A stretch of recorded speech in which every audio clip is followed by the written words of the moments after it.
Alright, so as you've just seen, we just got gameplay of Sonic Forces, which is the official name of Project Sonic 2017.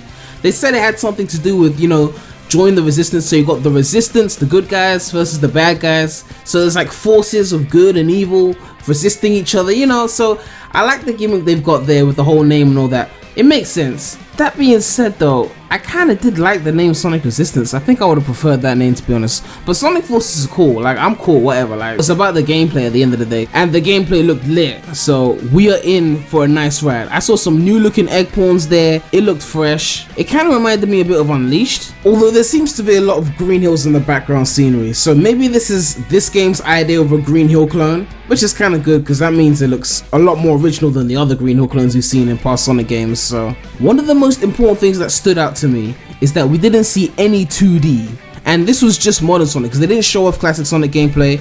Oh well, who cares? But this was just the modern Sonic gameplay showcase, and I didn't see a single 2D section. Now it was a short piece of gameplay, so there could still be 2D sections for modern Sonic, but I highly doubt it because they know that they've been showering us with 2D with Mania, with classic Sonic in this game. So I'm pretty sure there won't be 2D, but they haven't confirmed nor deconfirmed 2D, so we don't know, so I guess we'll find out eventually. But as you can see in the gameplay, we have got the boost, we've got the homing attack, we've got the stomp, and the animations for the homing attack and stomp were just insane, honestly. It was so smooth, like silky smooth, honestly. And also I noticed it was like, when he wasn't boosting, there was like fire coming out of his shoes. Like, kind of reminds me of when you're playing like a driving game or something and you kind of mash the acceleration button in a way and it's like it's coughing, the engine's coughing or something, like the exhaust pipe. That's what it reminded me of, like some kind of driving physics related thing. It was kind of weird. But I have a good feeling that non-boost control will be much better than Generations, because one of my biggest issues with Generations is that I didn't feel like I had good control of Sonic. Like, when I'm going forward, fine, like when I'm boosting, fine, but when I'm not boosting, I felt like I didn't have tight control of Sonic. Like, I couldn't run around in a circle or something or do some precise platforming without being afraid that I was gonna die. But with this footage that we saw, it seems like that's not gonna be an issue. Maybe its non-boosting control will be like similar to Sonic Adventure Sonic's control, like from SA1. Also, if you look at the footage, Sonic grabbed a wisp so he could charge up his boost. So basically kind of like Sonic Colors, where you couldn't just get rings or something to charge up your boost meter, you had to get a wisp. Now, Iizuka did mention that the wisp would be in the game, but he didn't say how many wisps. He didn't say if it was just the boost wisp or if they were going to throw in a ton of others. If it's just the boost wisp, then I'm fine with it, but if there's a ton of other wisps like Lost World, then not really what I'm hoping for, to be honest, but hopefully it's just the boost wisp. We'll find out later on, I guess. Also, if you look in the footage, you can see there's a red ring there, and yes, red rings were confirmed to be in this game. I've still kind of got PTSD from getting red rings, because of Sonic Runners, but I guess it'll be nice to, have some collectibles in the game. It'll be fun for replayability purposes. So this means there's a great chance that we'll be able to play a Super Sonic in regular stages if we get all the red rings, just like in Lost World. And I mean, they let us play Super Sonic in Generations as well, but it was super OP, and I prefer the moderately OP Super Sonic in Lost World. So given their track record, there's a good chance that Super Sonic will be playable in regular stages. And speaking of which, I'm hoping that there's a Super Sonic ending as well, because Lost World kind of missed the mark on that, so let's hope they get it right this time. But honestly, I'm really hyped for this, and the gameplay looks solid. One of my biggest concerns right now is how linear it looked. Now, they did say that it was early gameplay and it was not finalized or anything, and part of me, there's a gut feeling that's telling me they're going to delay the game to 2018, but after they delayed Mania and the way they were talking about how the gameplay is early on in, it's just a little gut feeling, but let me know what you guys think. But yeah, the gameplay just seemed a bit too linear, which is one of my biggest concerns right now. I don't want it to be too Windmill Owl, but Iizuka did say afterwards that there would be multiple pathways. In fact, TSC have got an article where they rounded up a lot of the things that Iizuka said after he showed the gameplay.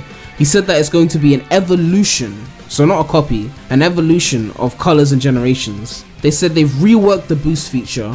They said the wisp power-ups return. Said platforming will be very important, as will be speed. So it's not just going to be boost to win. They're going to make sure that platforming is a focus with this new gameplay. They did mention multiple pathways, so I'm looking forward to that. And then, most importantly, 3 gameplay styles was confirmed. And I mentioned this before in my new character video, where they said there was going to be a new character and a new component. I said the new component is going to be a 3rd playstyle, which will most likely go to the new character. Now, we don't know who the new character is yet, but we know the first 2 characters are Classic Sonic and Modern Sonic. So I'm guessing Classic and Modern are like the safe gameplay styles, and then the 3rd character is going to be the more experimental one.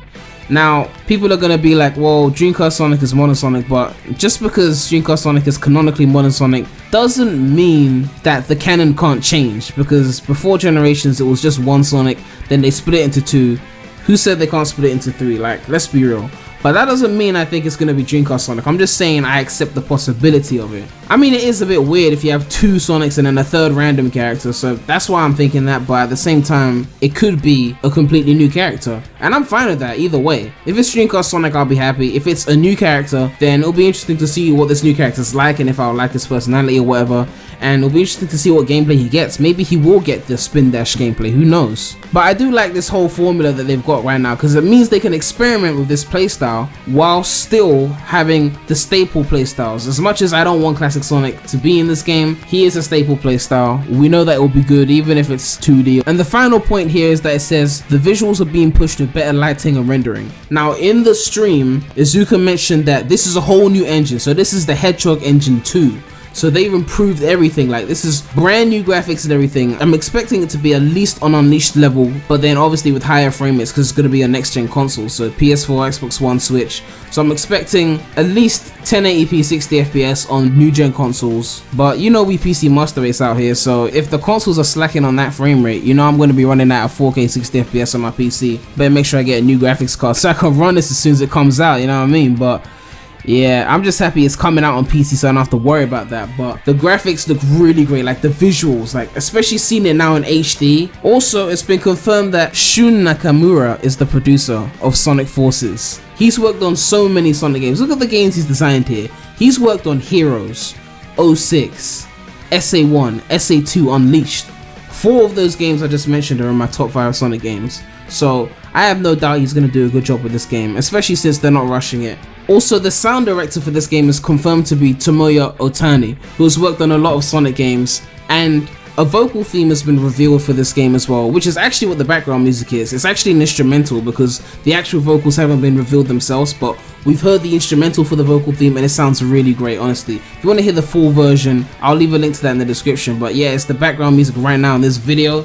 And it's so good. I've had it on repeat for so long right now, and you can tell like there's Sonic Runners inspiration in this soundtrack, honestly. Like when I listen to it, it just sounds like something that easily could have fit in Sonic Runners for like an event or something. So it sounds really amazing. People were wondering who was going to be like the vocalist for the theme. Naturally we asked, is Jun Sonoe and Johnny Gioeli involved, because you know Crush 40, and then they basically confirmed that Jun Sonoe would not be a part of Sonic Forces. But then after that they told us not to lose hope, so maybe there was like a miscommunication or something. But I guess there's a possibility that Jun Sonoe is working on music for this game, which means Crush 40 is still a possibility for this game, which is really great because it's been a while since we got some original Crush 40 tracks. So aside from the other playstyles, the only thing we haven't really gotten any info on is the story. Like who's writing that, you know, what's that gonna be like, you know? Is it gonna be the same people that wrote Colors and Lost World, or are they gonna get some of the writers from the Adventure era? Like I want to see some serious storylines. And although Roger is not really the Sonic voice that I take seriously, if the writing is good enough, I'm sure we'll be fine. Plus, you know, Jason Griffith PC mod, you know what I mean? Like, so.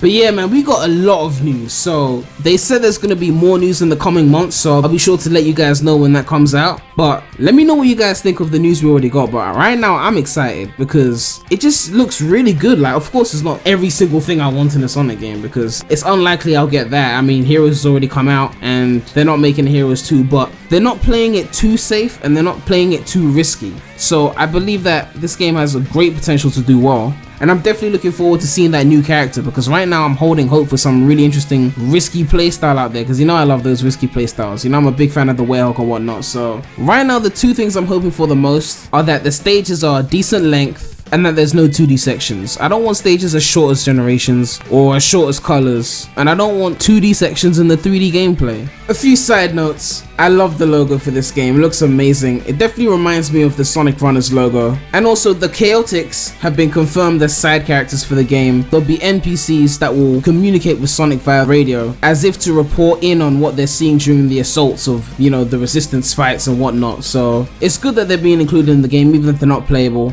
And I'm sure there's gonna be other side characters like Tails, Knuckles, Amy, or whatever. Kinda reminds me of like those supersonic bosses where all the other characters are like chiming in, like, you know, in Heroes when Eggman's telling you like regular attacks are useless, you gotta use that Team Blast, you know what I mean? So good to see that they're showing these characters a little bit of love, even if they're not all playable. And it's better than the way they use them in Generations, so no more "you got this, Sonic."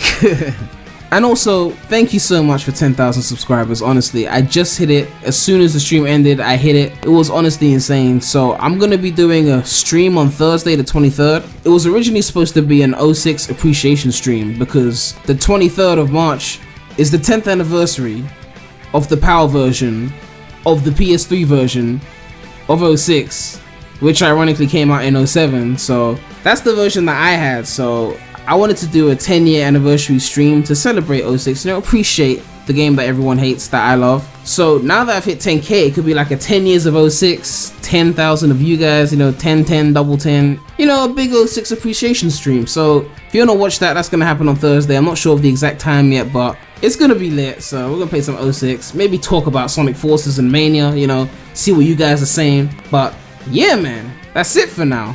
The Remy out.